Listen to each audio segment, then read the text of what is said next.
semua pengalaman trauma itu, nggak nyaman itu, kemudian munculnya bisa lewat gejala-gejala psikologis. Gejalanya itu yang terlihat itu depresif gitu ya. Jadi menangis-nangis kayak seolah-olah hidupnya tidak berarti gitu ya.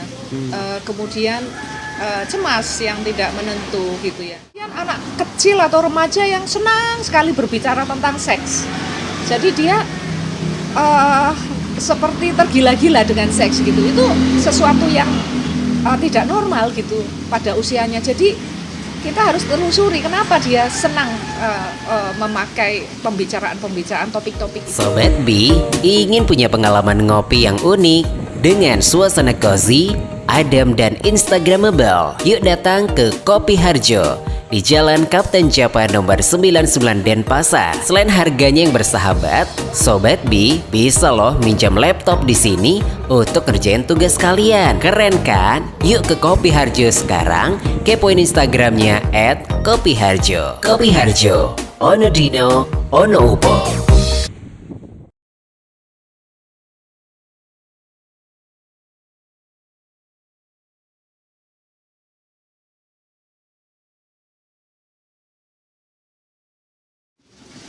Oke Sobat B, kita lanjut lagi karena tadi kita udah makan. Kita udah liatin juga sedikit cuplikan makannya.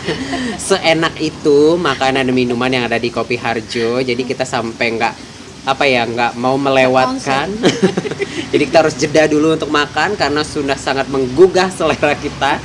Jadi buat kamu yang mau datang ke Kopi Harjo, silakan ke Jalan Kapten Japa nomor 99 Denpasar atau kepoin aja Instagramnya @kopiharjo. Bukanya dari jam 1 siang sampai jam 10 malam. Ya ini bukanya Selasa sampai Minggu. Jadi di hari Senin itu tutup. Makanya untuk lebih jelasnya kepoin aja Instagram @kopiharjo yang tadi memiliki satu tagline yang susah saya ucapkan karena saya merupakan orang Bali asli. Ono dino ono upo. Ono dino ono upo pokoknya gitu ya. Yang ternyata kalau ada hari ya pasti ada rezeki gitu katanya. Iya, amin, amin. Ya, oke. Kita lanjut lagi Mbak membahas ini aku pakai Jepun ya. Jadi kita lanjut lagi bahas pertanyaan dari DM Instagram kita Bitok Podcast yang kita sebut aja namanya Mbak Melati. Iya. Terima kasih Mbak Melati udah berbagi cerita kepada Bitok Podcast dan mempercayakan untuk kita bahas gitu ya Mbak ya. Tentunya untuk kepentingan banyak orang ya. Tentunya sebuah kebanggaan juga bagi Bitok Podcast ya dipercaya untuk membahas seperti ini dan banyak banget dari Sobat B yang mau cerita. Yang tentunya tanpa ada Sobat B ya Bitok Podcast ini tidak ada artinya gitu Mbak ya. Iya, nggak direspon lah ya. Benar. Jadi mumpung kita ngomongin tentang yang mau cerita seperti Mbak Melati, silakan boleh DM aja di Instagram kita @bitokpodcast gitu ya. WhatsApp-nya juga ada di sana, jadi tinggal klik link yang ada di sana, silakan. Boleh seperti Mbak Melati ini kan kita samarkan namanya seperti itu ya. Tapi kalau mau langsung ngobrol sama kita beberapa episode kan ada yang datang langsung gitu ya. Iya. Boleh juga nih Nggak cerita-cerita apa-apa. ngobrol Cuman ya. memang identitas itu bisa di hidden ya. Tapi kalau memang itu jadi gini, kita itu nggak mau mengeksploitasi orang ya. Tapi kalau dia memang merasa bahwa aku harus menyatakan ini dan itu baik untuk membahas kesehatan mental kita dan orang lain, bukan maksudnya untuk konsultasi loh ya. Ini sekedar ngobrol. Dicari apa sebenarnya yang terjadi dari hal-hal seperti itu gitu. Karena mungkin saja beberapa dari Sobat ternyata saya sama nih pernah ngalamin juga jadi gitu bisa ya. dipakai untuk reference gitu. Oh ya ternyata saya ada masalah di sini gitu. Kadang-kadang kita punya masalah nggak kerasa loh dek gitu ya. Oke, nah ini cerita Mbak Melati kan di episode sebelumnya udah detail banget kita ceritakan. Jadi kalau pengen tahu detailnya harus tonton di episode sebelumnya ya. Kalau kita ulang lagi berarti kita ngulang episode pertama ya.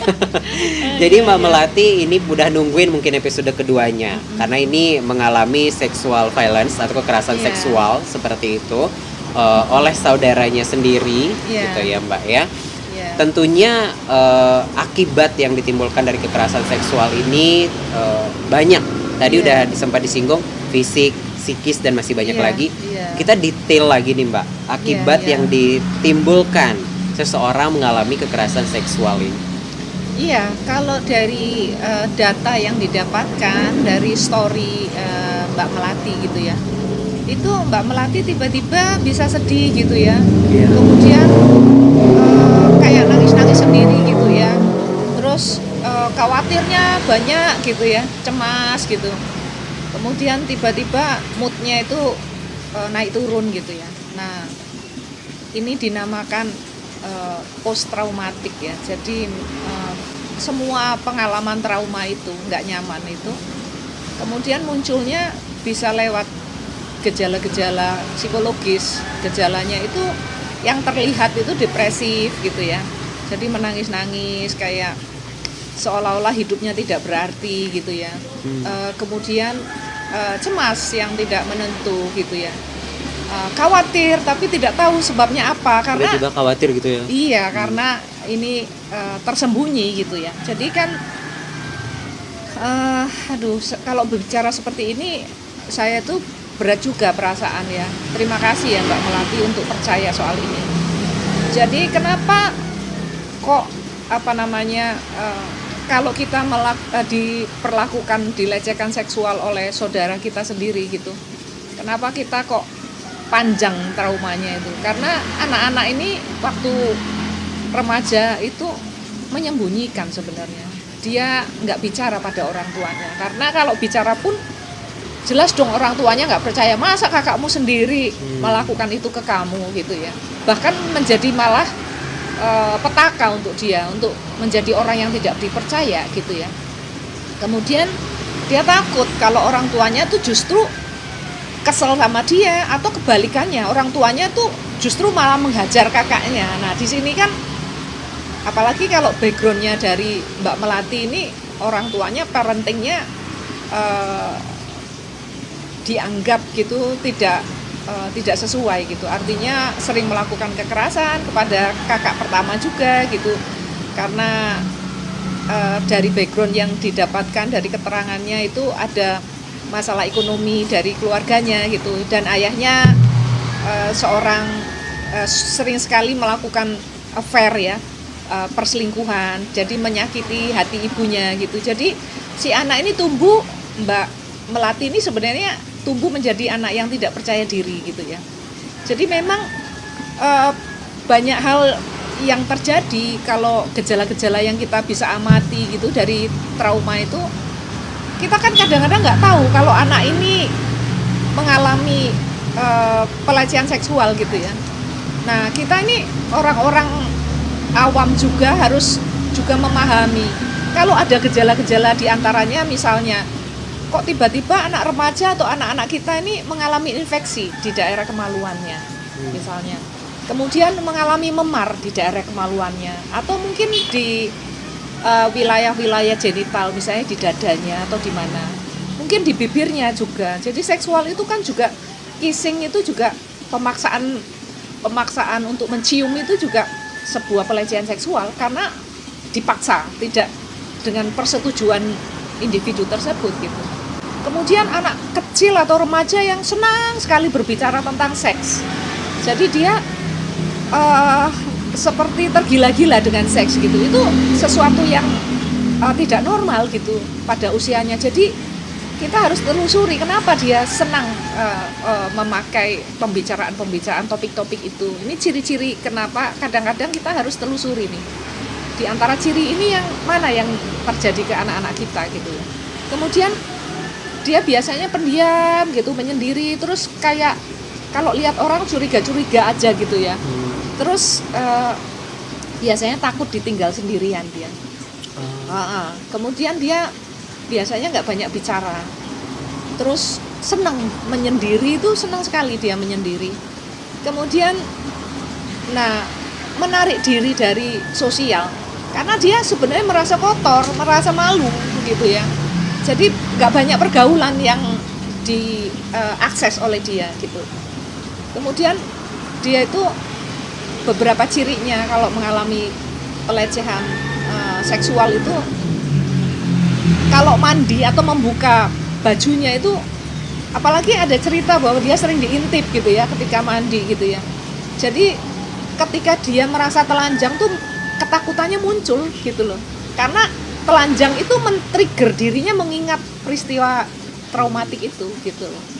Bahkan paling parahnya ketika dia dewasa, ketika dia melakukan hubungan seksual secara reproduksi terhadap pasangannya, dia tidak melihat seksualitas itu sebagai sesuatu yang baik gitu. Dia melihat itu sebuah keterpaksaan gitu. Jadi muncul juga kalau dewasa bisa jadi dia rigid di dalam seksual atau kebalikannya menjadi hiper gitu ya. Jadi ada kebutuhan itu. Kemudian kalau ini anak-anak kita lihat tiba-tiba dia kasar, agresif gitu ya. Ada satu hal yang men-trigger sedikit aja dia menjadi agresif. Nah, ciri-cirinya itu. Kemudian moody. Jadi kita nggak tahu dia punya perasaan apa, tiba-tiba swinging, berubah dengan cepatnya antara marah, sedih, dan histerik gitu ya. Kemudian ciri-cirinya anak yang mengalami pelecehan seksual ini nggak pede, jadi selalu merasa kurang dirinya gitu ya. Nah ini akibat traumatik, post traumatik yang dialami oleh dia itu. Kemudian dia sering takut itu akan terjadi lagi, tiba-tiba di-trigger sebuah, misalnya ada orang yang melihat payudaranya gitu, atau ada orang yang memandang dia secara seksual, itu ter-trigger lagi gitu. Kemudian dia biasanya memiliki khawatir yang berlebih. Nah, kalau khawatir yang berlebih ini lebih banyak biasanya munculnya juga untuk rasa nyaman, muncul keluhan-keluhan atau simptom yang lain itu kelainan makan gitu ya. Bisa dia ingin merasa nyaman tuh makan terus-menerus, atau dia kalau marah itu dia nggak makan, tergantung apa akibat yang muncul pada hal ini. Kemudian minat terhadap kehidupan tuh turun, jadi sepertinya apatis gitu ya, nggak punya empati kelihatannya, tapi sebenarnya dia menyimpan perasaan nggak nyaman tuh di dalam dirinya, sering mimpi buruk. Nah itu tiba-tiba kayak kalau bahasa Jawanya tuh geragepan gitu ya, gitu loh. Sering itu terjadi, dan biasanya melakukan, kalau dia tidak bisa marah dan menyembunyikan itu, tidak bisa mengungkapkan, tidak selesai kasusnya ini, kemudian dia bisa merugikan dirinya sendiri. Yang biasanya dilakukan adalah self harm, adalah menyakiti dirinya sendiri, gitu, merugikan dirinya sendiri, seperti itu. Baik, jadi ini dampaknya bisa sampai ke self harm berarti ya, gitu tadi ya? Iya, karena dia kan nggak percaya diri, dia itu mau marah itu nggak ngerti gitu. Caranya gimana gitu? Karena dia bingung, ini apa sih, seharusnya secara moral itu saudara ini tidak melakukan pelecehan seksual pada dia, tapi bagaimana dia harus berteriak, bagaimana dia harus mengambil keputusan, dia bingung. Karena saya yakin dia tetap aja menyayangi saudara sekandungnya ya, cuman dia bingung, saya harus melakukan apa. Nah itulah yang membuat dia itu tidak tahu akhirnya ke depan kalau tidak melakukan intervensi atau tidak melakukan terapi psikologis. Nah hambatan ini, gejala atau simptom-simptom ini akan muncul kepada dirinya, seperti itu. Baik, jadi itu akibat yang ditimbulkan ya Mbak ya dari kekerasan seksual yang terjadi baik itu oleh saudara dan juga orang lain semasa dia kecil kayak Mbak Melati ini. Tentunya sibling itu juga termasuk, bisa jadi kebetulan kasusnya Mbak Melati ini kakak kandung ya. Tapi bisa terjadi oleh ayahnya, incest ya. Bisa terjadi oleh omnya gitu ya. Dan juga gini, pelecehan seksual itu tidak terjadi hanya pada laki-laki, pada perempuan saja, tapi kadang-kadang terjadi pada perempuan kepada laki-laki loh. Contohnya perempuan dewasa bisa melakukan assault terhadap anak-anak, itu bisa. Maka kemudian muncul perilaku traumatiknya itu muncul ketika laki-laki ini dewasa, dia menjadi hypersex gitu. Terus dia nggak tahu dia bagaimana batas mencintai, bagaimana dia memiliki keinginan seksual yang mendera-dera dia, supaya jadi banyak relasi seksual yang dilakukan tuh free, biasanya free sex. Jadi dia hanya begitu dia tidak nyaman, dia mencari kepuasan seksual, tapi begitu dia sudah selesai, dia kembali kebingungan pada dirinya sendiri. Oke, nah nanti kita lanjut lagi di segmen selanjutnya. Ternyata masih ada segmen lain karena ini memang pembahasan yang cukup menarik untuk kita Iya, bahas dan iya. tidak bisa dibahas dalam waktu satu segmen. Nanti di segmen selanjutnya kita akan bahas secara general bagaimana Iya. untuk menghadapi situasi seperti ini dan mengkhusus untuk Mbak Melati yang sudah DM di Instagram kita juga akan kita bahas di segmen Iya, selanjutnya. iya. Tentunya kita masih di Kopi Harjo di Jalan Kapten Japa nomor 99 Denpasar atau kepoin aja Instagramnya @kopiharjo, buka dari jam 1 siang sampai jam 10 malam, tutupnya di hari Senin, jadi buka dari Selasa sampai Minggu. Kita lanjut di segmen selanjutnya. Keep strong ya Mbak Melati.